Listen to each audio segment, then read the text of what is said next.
C'est dans ce lycée flambant neuf que quelques 1100 élèves vont être scolarisés à partir de demain. Pour finir tout à temps, c'était la course. Effectivement, une petite course quand même contre la montre, puisque nous avons plusieurs entreprises qui se sont succédées ces derniers jours pour pouvoir accueillir dans les meilleures conditions élèves et étudiants et installer les quelques 700 machines. Pendant que les dernières finitions se fassent, enseignants et direction se préparent à l'avenue des lycéens. Le nom du lycée, Nelson Mandela, comme Jacques Auxet avait communiqué, n'a pas encore été officialisé.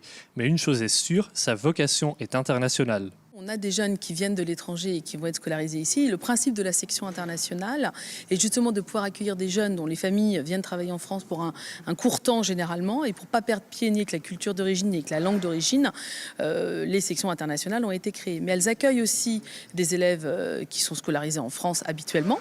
Le lycée comportera 2 sections binationales, allemand et espagnol, et 2 sections internationales, britanniques et allemandes, avec des enseignants venus de partout. Moi, par exemple, je suis allemand. On a des enseignants internationaux, mais on a aussi de vrais Français. Français ou venus d'ailleurs, trouver ses repères dans un nouvel établissement n'est jamais facile. Une équipe de jeunes a bien exploré les lieux et c'est déjà ce que sera leur tâche principale demain. Ce sera d'accueillir les élèves, donc pouvoir les orienter dans leur nouvel établissement dans les meilleures conditions possibles. Aux nouveaux élèves donc de découvrir le hall principal, les classes et le terrain de sport. C'est un défaut dans la chaussée bien connu des habitués de Cheviré, une sorte de cuvette côté Sud-Loire, juste à la fin du pont. Il y a quelque chose, il y a un tassement et donc il faut lutter maintenant contre ce tassement. Et il faut des travaux importants sur les structures en dessous qui nécessitent de couper. Dès lundi prochain, des travaux préparatoires sont programmés la nuit. Le franchissement de Cheviré sera possible, mais il y aura des réductions de voies. Les choses se compliquent ensuite. Le périphérique sera en partie fermé à la circulation de la porte de l'Estuaire à la porte de Bougnay. D'abord en extérieur sur 3 week-ends à partir du 12 septembre, puis en intérieur pendant le premier week-end d'octobre. Les autorités tiennent à alerter le public sur les risques d'engorgement. Si la circulation est identique à un jour normal, malgré toutes nos précautions, malgré toute notre mobilisation, le risque d'engorgement est sûr.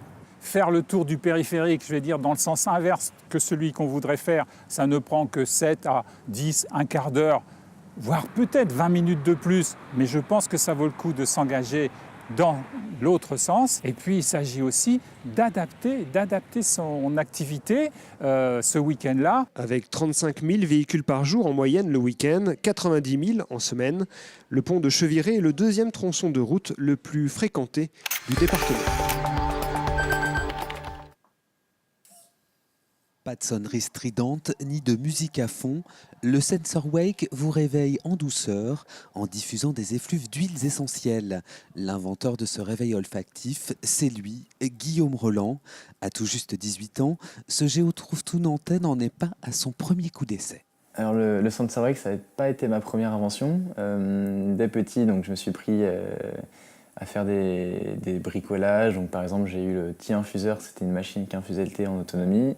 Je fabriquais aussi des enceintes, j'aimais bien trouver la bonne caisse de résonance pour faire les meilleures enceintes possibles. Donc voilà, c'est tous ces bricolages qui m'ont amené à me perfectionner dans l'électronique, la programmation, pour arriver à faire des objets de plus en plus aboutis. Et c'est bien son Sensor Wake qui a fait la différence. Avec cette innovation, Guillaume a déjà reçu plusieurs prix, celui du concours Sciences et Vie Junior, mais aussi la médaille d'or Lépine. Aujourd'hui, il est en lice pour le concours international Google Science Fair.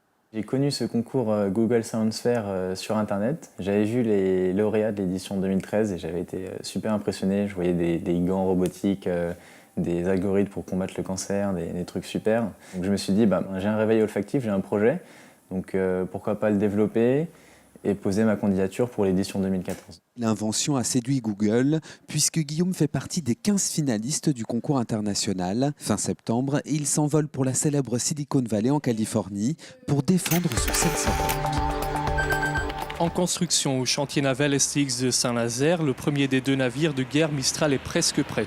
Mais vu la situation en Ukraine, pas question de le livrer comme prévu à la Russie, a déclaré hier le président Hollande. Syndicats et employés expriment leur inquiétude. Concrètement, si nous ne livrons pas celui-là, on peut se poser la question de savoir si on finira la construction du deuxième. Et si tel était le cas, ça pourrait effectivement engendrer du chômage partiel pour les salariés qui travaillent actuellement sur le deuxième Mistral, mais également les salariés de la sous-traitance qui travaillent également dessus. les puissants gèrent entre eux leurs dossiers. Nous, en tant qu'employés, de toute manière, à l'issue, on ne fera que subir les décisions prises par les gouvernements.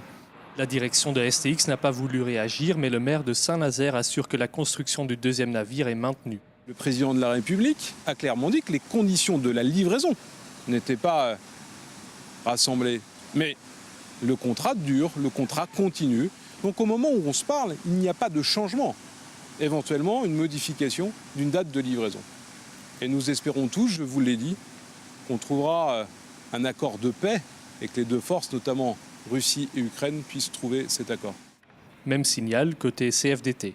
Pour l'instant, pas de contre-ordre, donc la construction continue. On fait non pas comme si de rien n'était, mais le travail continue. Le ministère des Affaires étrangères a détaillé cet après-midi les conditions pour une livraison. Un cessez-le-feu et la conclusion d'un accord entre l'Ukraine et la Russie. Le taux de remplissage est proche de 75%, mais LD Lines ne parvient pas à rentabiliser la ligne maritime sans les aides de l'Europe et des États français et espagnols. À équit prix, le transporteur routier préférera toujours prendre la route. Il fallait proposer aux clients de la ligne une tarification qui était vraiment attractive par rapport à la route. Cette tarification n'était permise que par les subventions. Cette autoroute de la mer transporte pourtant près de 20 000 camions par an, qui passent donc au départ ou à l'arrivée par Montoire. En cas de fermeture, les pertes au niveau local sont évaluées à 1 million d'euros par an. C'est le serpent qui se mord la queue. Il n'y a pas assez de camions, donc on arrête les aides et la ligne s'arrête. Alors qu'il faut du temps pour convaincre, c'est des changements de comportement qui nécessitent de la pédagogie et du retour d'expérience pendant plusieurs années. Le sujet principal aujourd'hui, c'est continuer à développer ce fret maritime. C'est une piste d'avenir, donc il faut faire la preuve que ça marche pour le développer derrière. Des débuts difficiles pour cette expérience d'autoroute de la mer. La ligne entre Montoire et l'Irlande, lancée par LD Lines début 2014, va aussi fermer mi-septembre. Du haut de ses 60 mètres, il s'est écroulé comme un château de cartes.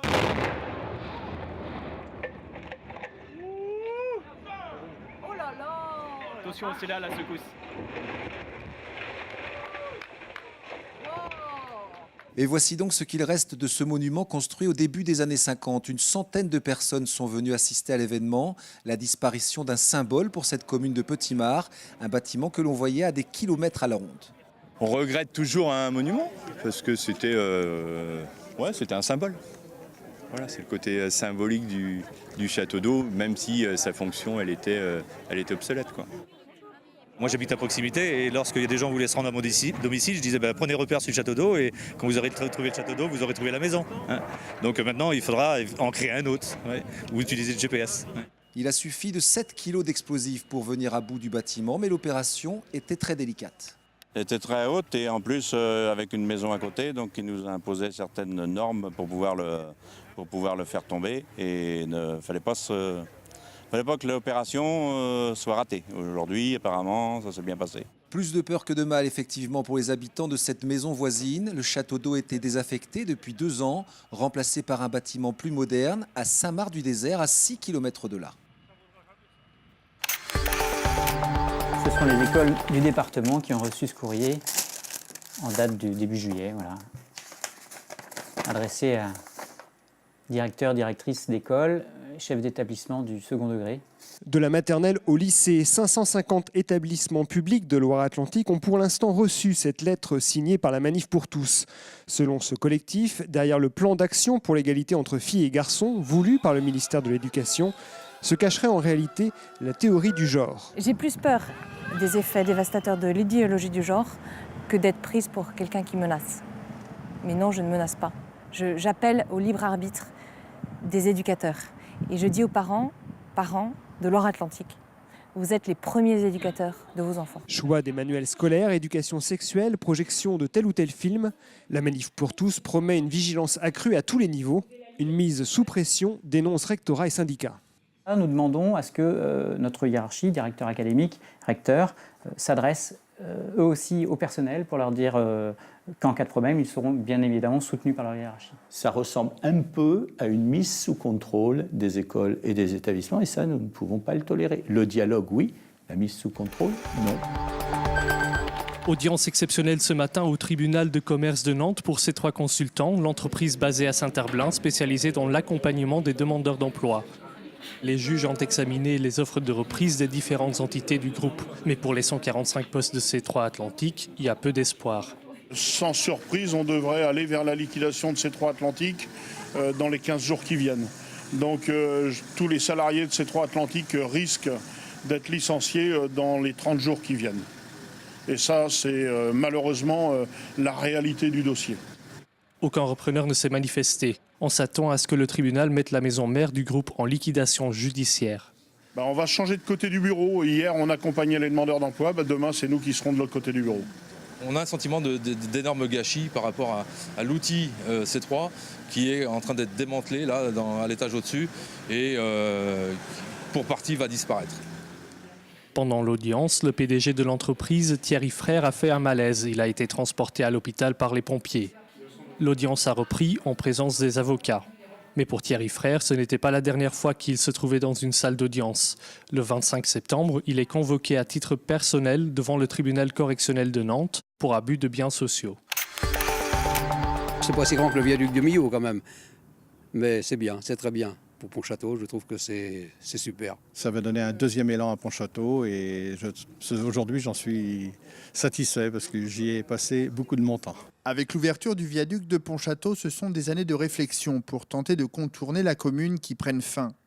Après 2 ans de travaux, l'ouvrage, long de 190 mètres pour 6 de large, va voir passer quotidiennement 16 000 véhicules qui transitaient jusque-là par le centre-bourg. Une amélioration importante à plus d'un titre. Principalement au niveau de la sécurité, puisqu'on avait un PN, un passage à niveau qui traversait, qui rentrait dans le centre-ville et qui laissait passer 56 trains par jour. Et puis également pour apporter certainement un plus au niveau de la circulation dans le centre-ville, au cœur de la ville.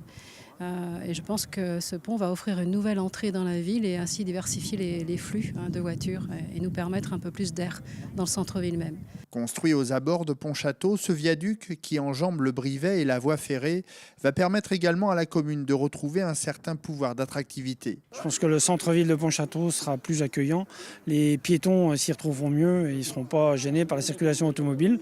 Je pense qu'il y a des capacités de parking, de cheminement piétonnier qui permettront aux commerçants de maintenir leur activité et peut-être même de la développer. Le montant total de ces aménagements s'élève à près de 15 millions d'euros, dont 8 pour le viaduc de Pontchâteau.